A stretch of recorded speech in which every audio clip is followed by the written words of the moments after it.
Good morning and welcome to episode 35 of the Anno Domini podcast. And I hope you and your family are well under the blessings of our God. Today is a new day, news everywhere from the campaign. And we've been talking throughout the week about the consequences of this campaign and especially the election day this year. If we have an election day, I am still skeptical about that. But here we go. Let's act in what we have now. Let's act on the reality, the real world, as a good friend of mine always says, and I copy and paste every day. Reality is our friend. The utopic world or fantasy, they are our enemies. Reality is always our friend. So the reality today is that Kamala Harris seems like or looks like has been polling very well in the national polls. 2-3 points difference to Trump. And of course, they're going to hype this up for the next probably 3 to 4 weeks, as we have been saying. But again, it looks like at the end that Donald Trump is coming back to the White House if the Lord allows him to, if that is his will for now. So let us work on and with that possibility. Let's work on that reality, which is the one that we have in front of us today. May change tomorrow, right? It may change in a week's time. We don't know. So let us work with what we have today. And the reality we have today is, looks like he is coming back, like he's going to win another term of office in the White House. And we have been analyzing the book, The End of the World is Just the Beginning, Mapping the Collapse of Globalization. Peter Zion is the name of the author of the book. Again, he's a historian and an economist, very smart, very skilled, very deep into his analysis and conclusions. And yesterday we were talking about demography, and this is one of the axes of his analysis in the book. How demography or demographics plays a role in this idea of the end of globalization, which is pretty much, as he pointed out, and I showed you all yesterday, very, very negative for some countries, very positive for other countries. We were talking about the United States and Mexico as a bilateral community in which or through which each country could contribute very much with each other. And if you add Canada, at least the southern part of Canada, you have a very powerful trilateral treaty here, which was tried 50 years ago, which was tried again 20 years ago. Trump revised that. Well, Obama had NAFTA. And then Trump, I forgot the name that Trump gave it. But anyways, Trump revised that because all these guys, the experts know, the bureaucrats know the importance of the demography of Mexico, especially, which creates not only lots of consumers for American products, but lots of producers for the American public, the American producers and traders, right? So there is a symbiosis pretty much between Mexico and the United States. And as soon as the border is somehow under control, I believe that we're going to start seeing that in a more, well, we saw that in the past. We saw that many times in the past. And right now it's critical to keep that in place. So again, these are thoughts coming out of the book, Peter Zion's book. And today we're going to be talking about geography and its impact on the global trade. But before I go there, let me just tell you what he talks in the book about the person of Xi Jinping. This guy that some people call him Z, right? Xi Jinping. I'm going to call him Xi. which is what I hear most out there. So Xi Jinping is the he is not even the president. He is the commander in chief. He is the king. He is the dictator. He is he is the king on top of the mountain of China. And I was mentioning yesterday that Peter Zion, he has a lot of contacts and sources in China.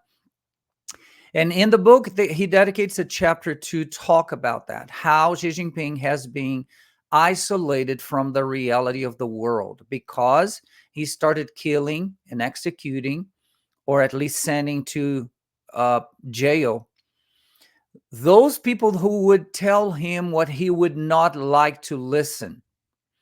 People that would bring to him strategies or visions or possibilities of the future grounded on reality, would bring to him those realities. And if he didn't like those, and it happens right now, as Peter Zion has been telling us, not only in his book from 2 years ago, but he keeps saying that in many lectures that he delivers all across the United States and even the world.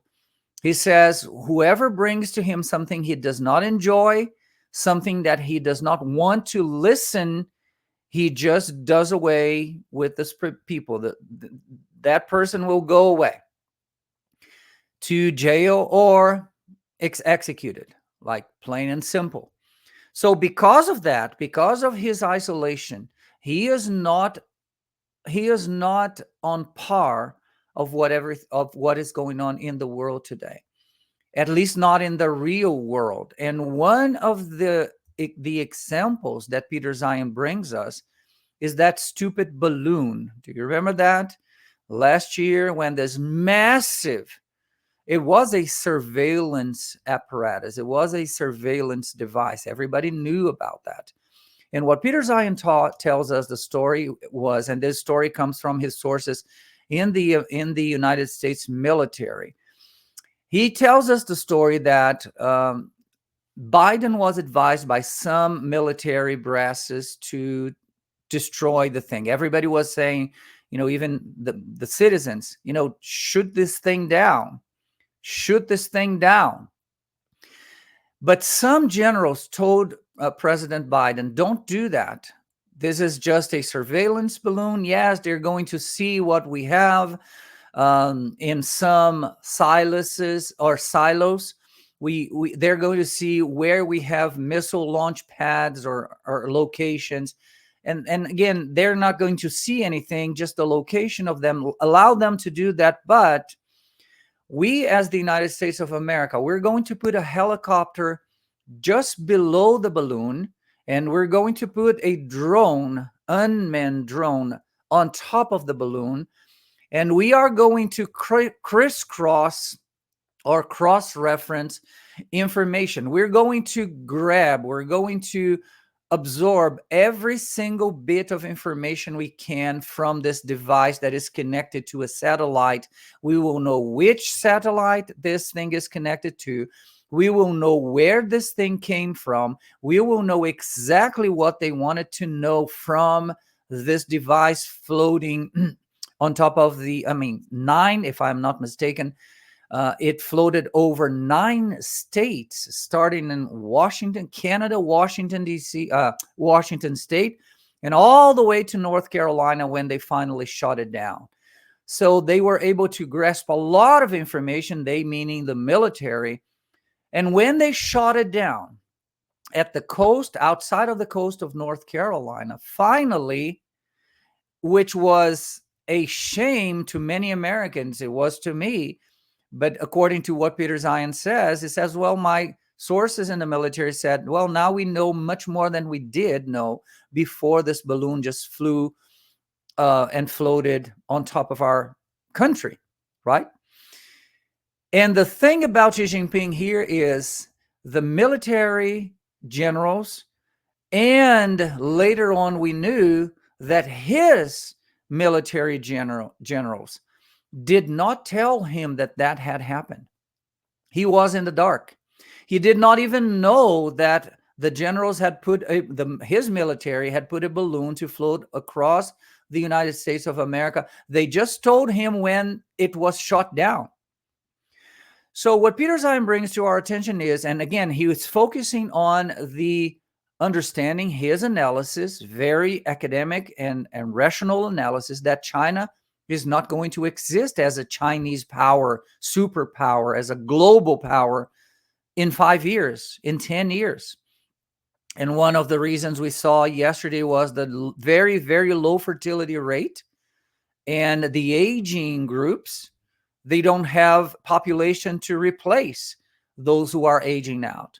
So that is one. There's the second one is he is not aware of what's going on in his own country because people are afraid of giving him any information that would displease him because they're afraid of dying, right? Of being shot, of being executed.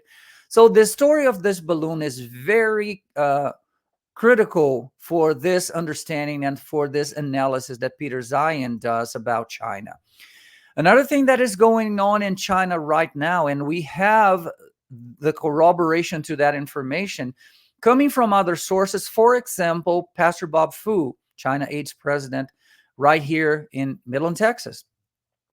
So Pastor Bob Fu has been saying this for a while now, and not with a lot of excitement, as Peter Zion has been saying. And again, Pastor Bob is a Christian. Peter Zion is not a Christian.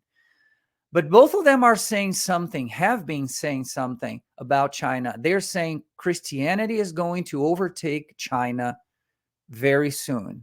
You see on this map areas where they have a percentage of Christianity by area, by city, by county, by territorial area, between 0 and 0.19% and above 50%, 50 to 70%.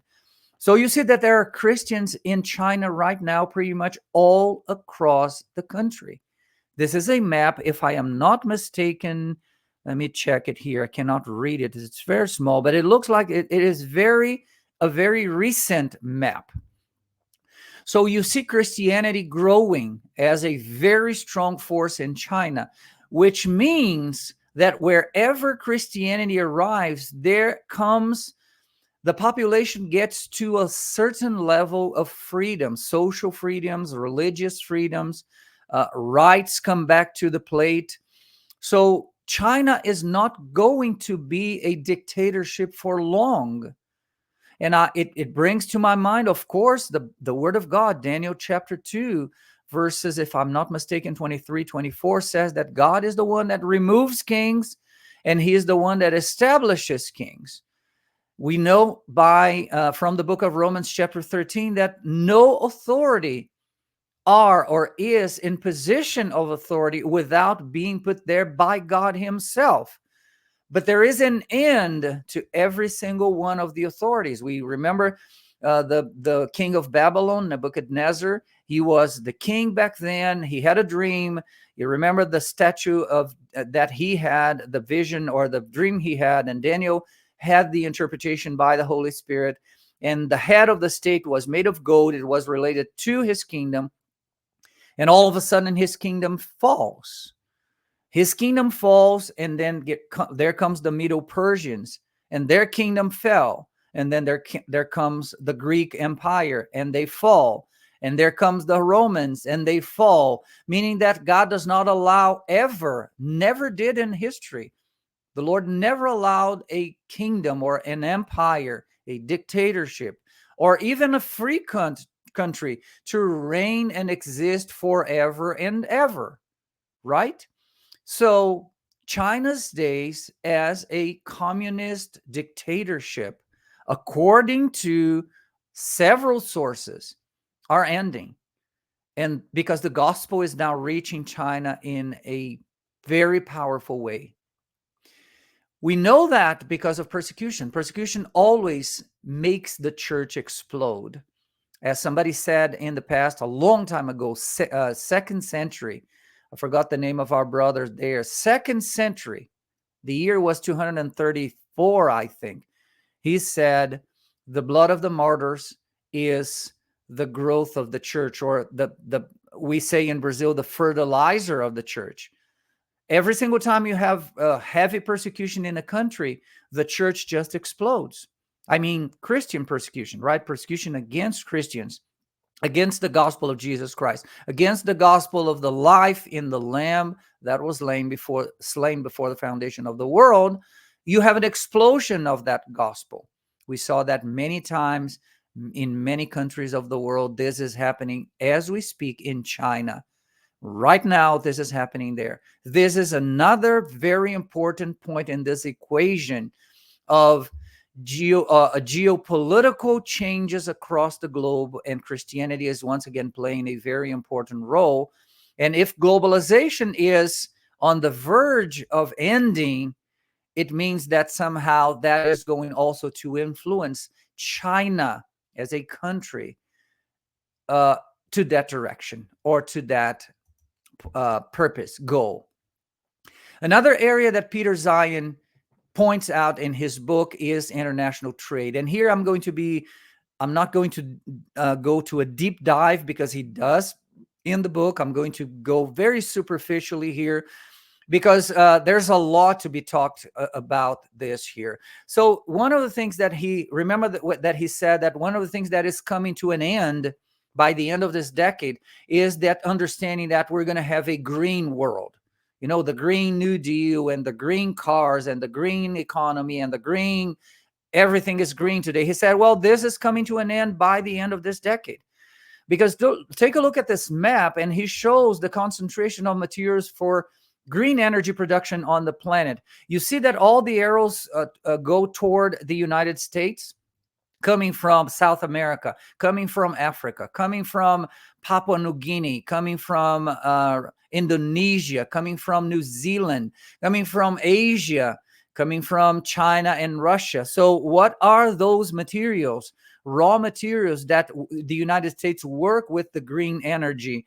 They are platinum, they are graphite, nickel, cobalt, uranium, chromium, lithium, copper. All of these raw materials are used to produce green energy. And if globalization is in the end, Peter Zion says, if it is in the end, it means that these products are not going to be shipped to the United States as frequently as they needed, as the government or the American companies would need to transform the American economy into a green economy. So this is why he says the green economy, the green energy is doomed to fail.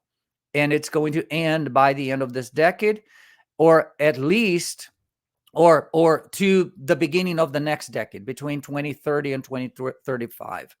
So this is another impact of the end of globalization in the world.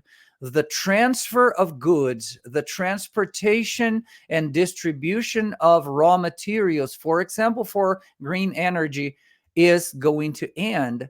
Here you see the countries that produce the green raw material and process them. In red, you have China, Russia, Kazakhstan, Venezuela, Iran, and North Korea. In blue, you have US, Western Europe, Japan, Canada, Australia, and South Korea. And in gray, you have all other countries.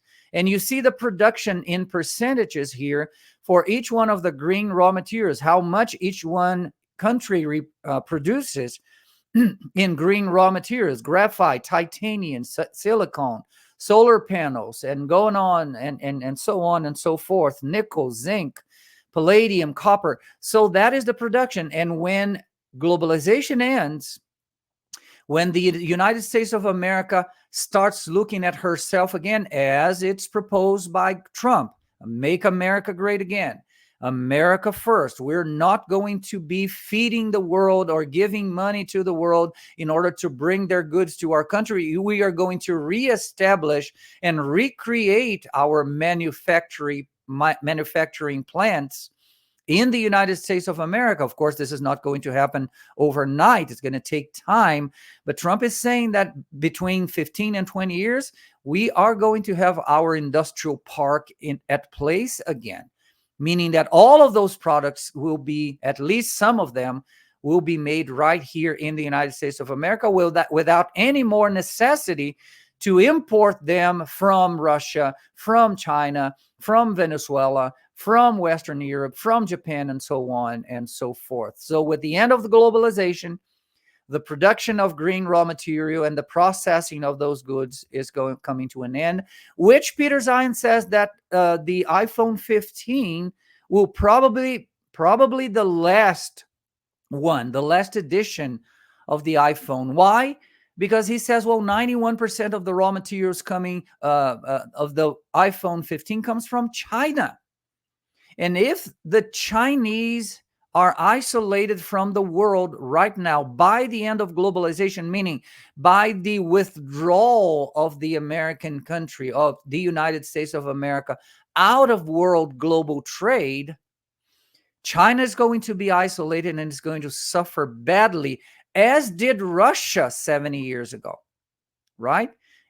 So that is this is Trump's administration's plan to somehow starve China to death in the sense of production of goods and manufacturing products, all exporting all across the globe. And another thing, of course, is the withdrawal of the ships that surveil and that monitors and then that protects the free trade between countries. If they are withdrawn, I mean, there are no more protections between countries. And you have the pirates of the oceans. They are still out there. They know exactly, they meaning the United States, NATO, they know exactly where they are. But the pirates today are under control. If America withdraws, retreats, they are going to grow out of control again, and we will not have free trade, at least not protected free trade among countries, because there is no other navy in the world, no fleet in the world like the United States of America's to protect free trade. So that is another topic. And another one that is a big one is the future of agriculture that Peter Zion brings to his book as well. You see in green here in the world map areas that have excellent land quality, temperate climates or weathers. And in light green, you have marginal lands or marginal land quality. The green, the darker green, are areas where natural fertile soils exist. And the lighter green, artificial fertile soils, which means that these light green marginal or artificial fertile soils need fertilizers, right? In order to grow crops. So look at the dark green on the map and you see that it's not a lot. I mean, it's pretty much concentrated in the United States, a couple or a portion of it, a good chunk of it in South America, Argentina, Paraguay, south of Brazil, Uruguay, some of them in Chile, as you see right there on the map, some portions of Africa, southern Africa, southern Asia, parts of the Middle East, and also Japan and South Korea, parts of Australia. You see that it's very pinpointed. They are very pinpointed areas, isolated areas where you have naturally fertile soils. All the other light green areas, they need fertilizers. And as we just saw, and we're going to see again on the upcoming slide, you will need the same level of production, distribution, and purchase of fertilizer in order for these areas to still keep producing crops. The orange areas, as you see on the map, are unsuitable for agriculture. So you see that pretty much the northern Asia area, northern Africa, which is the Sahara Desert, the northern area of the Ecuador line on north of Brazil, and then Venezuela, Ecuador, several countries in that area, parts of Colombia, Peru, they are desert areas. I know that area pretty well. Traveled to that area very, very much, many, many times. Australia, take a look at Australia. It's a unsuitable for agriculture area, pretty much 60 to 70% of the map. So you see that that composition does not help many, many countries. If globalization falls, if what we see in the upcoming future is the United States withdrawal from the world chessboard, especially related to international trade, these countries are going to suffer pretty bad. Many countries, as we're going to see very soon. Take a look at these numbers. These are three countries, the United States, Brazil, and Australia. And these numbers relate to import of fertilizers. This is 2021, only 3 years ago, right? This is pretty much before the apex of the pandemic, of the COVID pandemic. So 3 products here that compose the fertilizers: nitrogen, phosphate, or phosphate, and potash. These are the 3 major products that comprise the fertilizers. Take a look at the United States. The United States imports 12% of its nitrogen from Canada, Venezuela, and Trinidad and Tobago. The United States imports only 9% of phosphate from Morocco and Peru. But the United States imports from Russia, from Belarus, and Canada 93% of potash. And again, Canada is a friendly partner or ally. And it is just right here on our continent. There is no need to pay for very expensive ship transportation or airplane transportation. So it is very feasible and it is very accessible. It's available to the United States. And the international trade between the United States, Mexico, and Canada is going to be strengthened for at least 50 more years. So the United States is good. It's okay.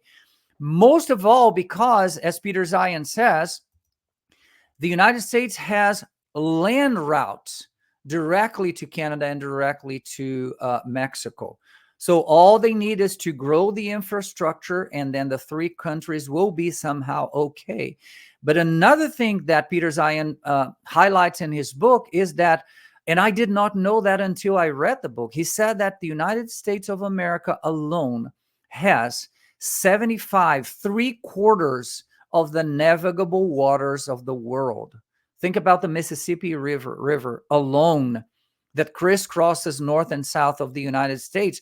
So transportation of goods and products on ships in sweet waters, meaning rivers, is 12 times cheaper than doing it by plane, 7 times cheaper than doing it by truck, and I don't remember how many times than importing it from another country by ship or by plane. So the United States of America as a nation will be okay, according to this understanding that Peter Zeihan has regarding to the end of globalization. Look at Brazil, how much Brazil is going to suffer, because they import 95% of their fertilizers, and Brazil is a basket of products in the world. There are many, many different harvests that grow in the world, but Brazil imports 95, almost 100% of its nitrogen, 3/4 of its phosphate, and 90% of its potash. So if globalization collapses, Brazil collapses, because it's not going to be able to import nitrogen, phosphate, or potash again, because it's going to collapse. It's going to break. The whole thing, the whole supply chain to create and produce fertilizers will collapse.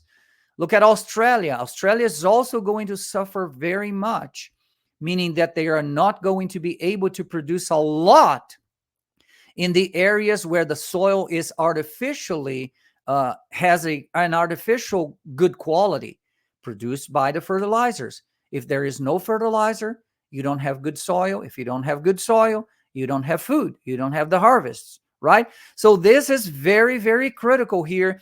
And this is the world map of food safety from 2019, which is in the book, the map that Peter Zeihan has been dealing with. In red, the red areas import 75 or more percent for consumption.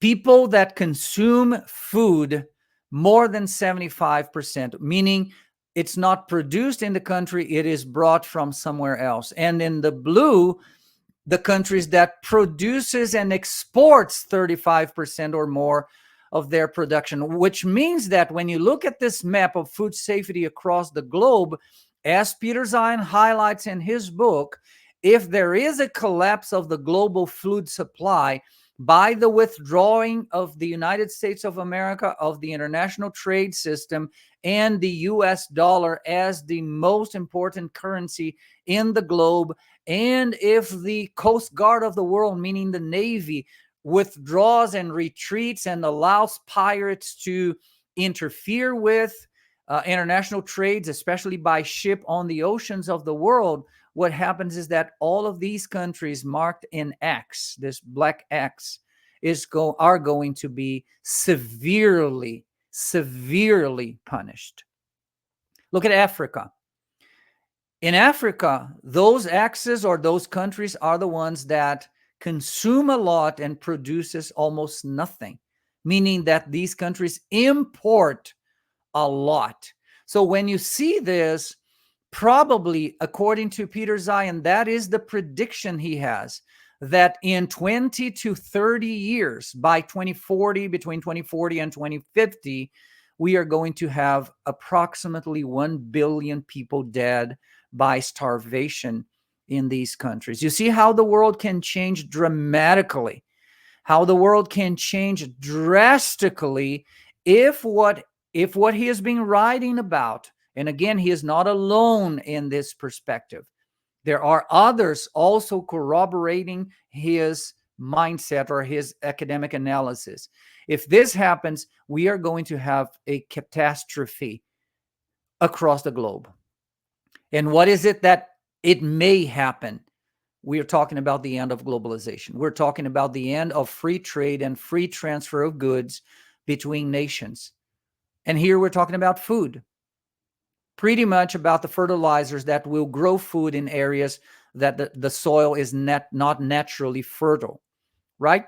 So all of that to say that what we're dealing with here, if Trump comes back to the White House, that is the prospect, meaning that America is interrupting, stopping, looking at the globe and returning its attention to herself, returning the attention in the policy world to herself. Nationalism, America first, make America great again. Those are slogans that say, yes, we can have international trade with the world, but from now on, between now, and that's Trump's plan, between now and the next 15 years, we're going to pay attention to ourselves and grow our industrial park, manufacturing park.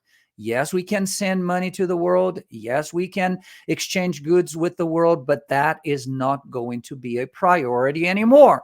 And as not a priority to America to be doing international trades with the world, many countries out there, as you saw, are going to suffer a lot. So this is Peter Zeihan's book, and again, the contents are so concerning, but it looks like if Trump returns to the White House, that is where we're heading, unless something catastrophic happens. And unless, and again, as I always say, and you heard me say this before on the podcast, it can change tomorrow, right? Trump was almost assassinated. Had he been assassinated, probably none of those plans, we would not be I was not going to be talking about this right here, right?